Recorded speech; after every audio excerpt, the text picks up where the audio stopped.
Hi, this is Trevor Houston. I work for Space Ray, and we're here today to clean a tube heater.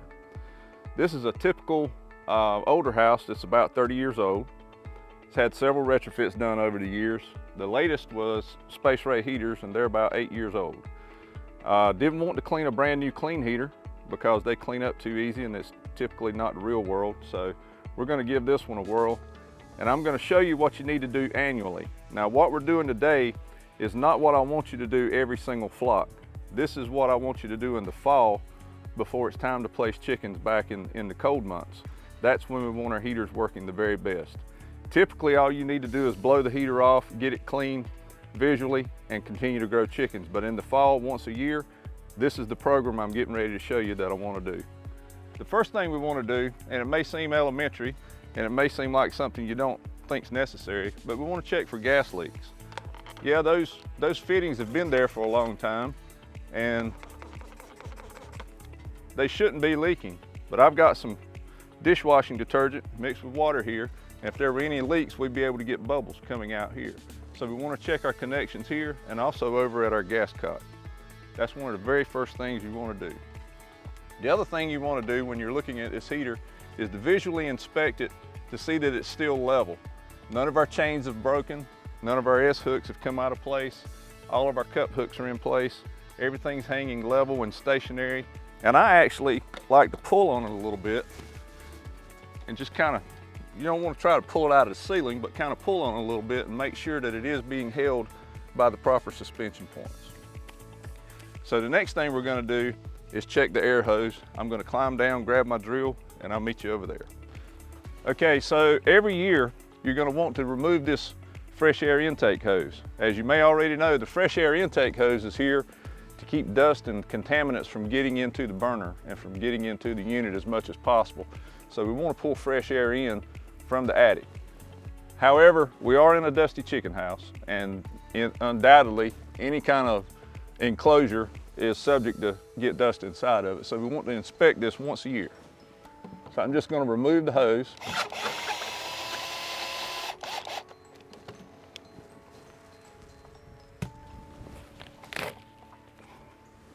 All right, now that I've got the hose removed, you can see the back side of the intake, that mesh wire. We can see that mesh wire and see how it's got dust coated all over it.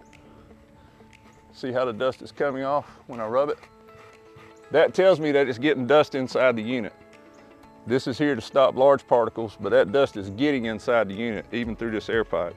So now we're going to take a look up this air pipe and see what it looks like. As you can see on the inside of the pipe, there's some dust buildup and some cobwebs. It's nothing major, but it needs to be taken care of. And once a year, in the fall, is the time to do it. Get you some sort of mop like this and just go up inside and clean the inside of the pipe. And that's really all you need to do, and the pipe's ready to go. Okay, so we've got our vent pipe cleaned out on the inside. We've noticed that we've got some dust on the intake on the back side. So what I'd like to do now, and remember, this is just once a year, but what we'd like to do now is get into the squirrel cage fan that actually pulls the air from the attic, introduces it to the flame, and blows the flame down the tube. In order to do this, we don't need to take the whole entire top off of our heater. We just need to get access to the fan. So we're going to remove these 6 screws on the side so that we can get access to the blower fan.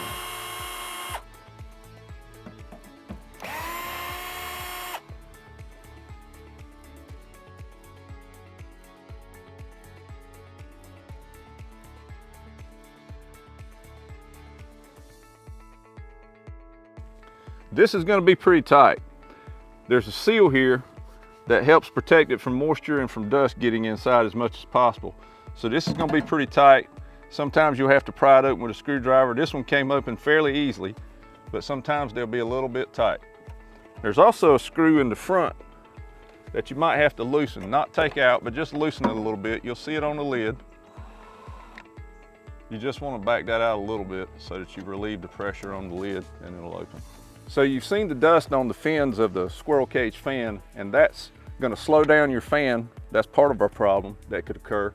The other part is it's going to blow that dust on down the tube, and it's going to cause trash and soot to build up on the inside lining of your tubes.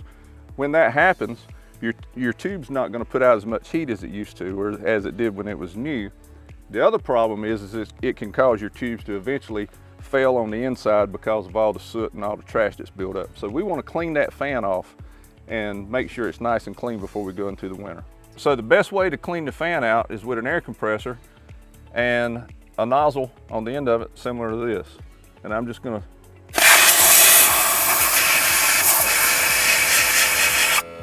Okay, so just some information for you.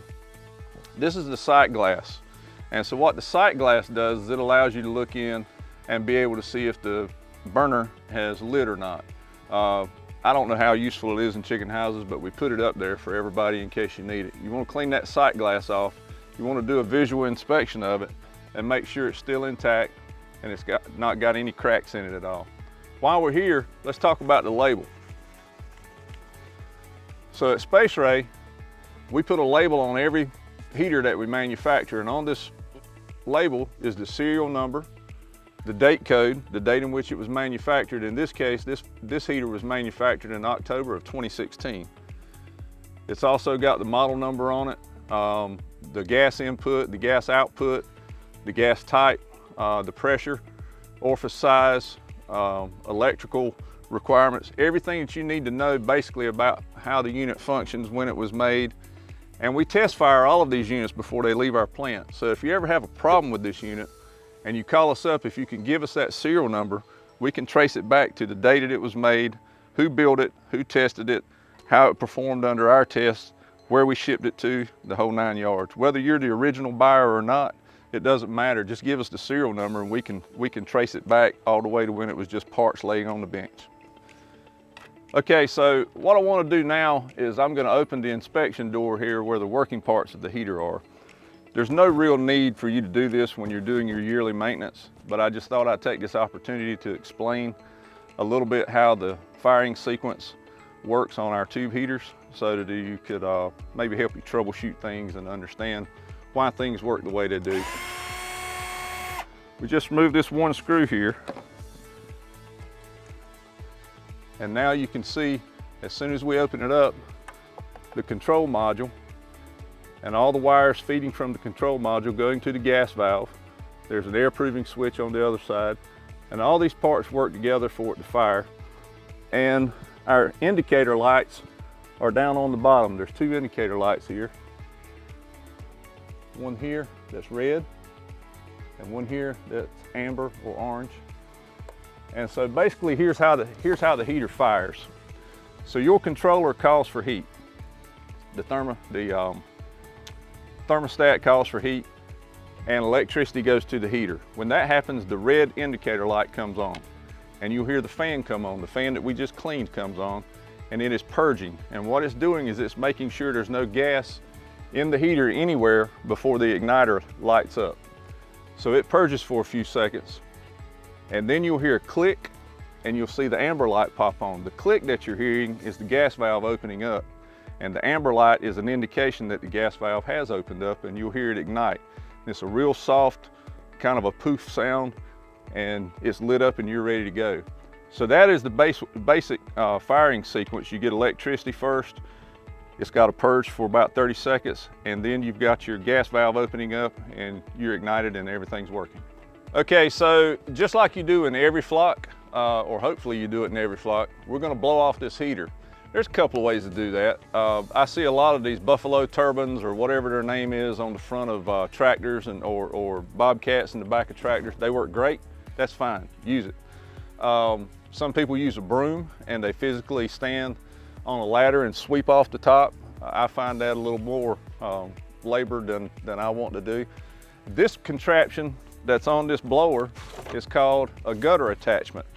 And any kind of backpack blower or leaf blower that you have in your possession, you can find a gutter attachment for it where you bought it from, or either online from Amazon or wherever. This one I've got adapted to this little battery operated leaf blower. And the only reason I use this little boy is because I can take him on airplanes and when I travel. If I own this farm and I'm doing this for a living, I'm gonna have a better blower than this. So this is not gonna be absolutely perfect, but it will do a pretty good job. But I just wanted to demonstrate to you the tools that you're gonna need to do a good job of cleaning the top of the heater. So now we're going to blow it off, and it's going to be pretty dusty.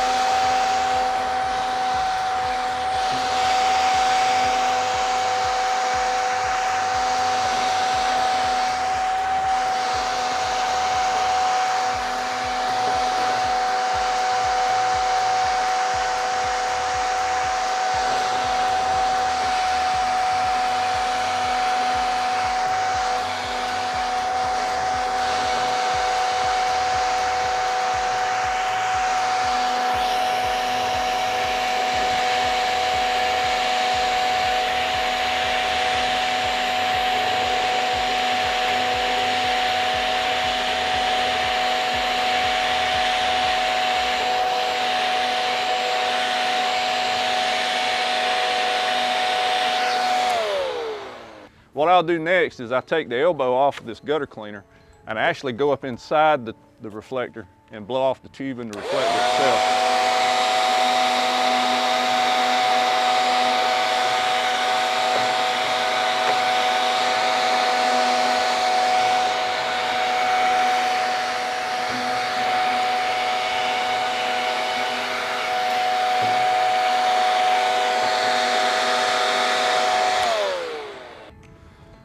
Okay, so in extreme cases, if it's been a while since you've blown your reflectors off, it's going to cake on, the dust's going to cake on pretty thick. And so now you're down to, if you want to get the dust off properly and get everything cleaned up properly, you're going to have to give it a wipe with a mop of some sort.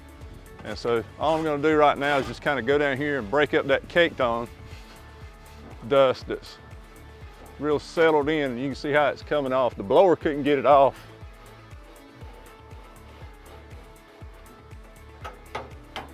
This is what you should be doing every single flock of chickens after they go out. Before you get ready for the next group, you should blow it off on top, blow it out from underneath, and grow chickens. And then once a year, annual maintenance is when you come to the box and check the hose and blow out the fan and so forth. Now, there's a couple of things, as I said beginning, this heater was manufactured in 2016, so it's 6 years old now. And there's a couple little maintenance things that we need to take care of. And this once a year annual cleaning and maintenance video is a perfect time to talk about that. So we're going to zero in on a couple of those things now, and I'll explain to you why they're important. So this is a common problem that I see with heaters that have been around for a little while and hanging in chicken houses.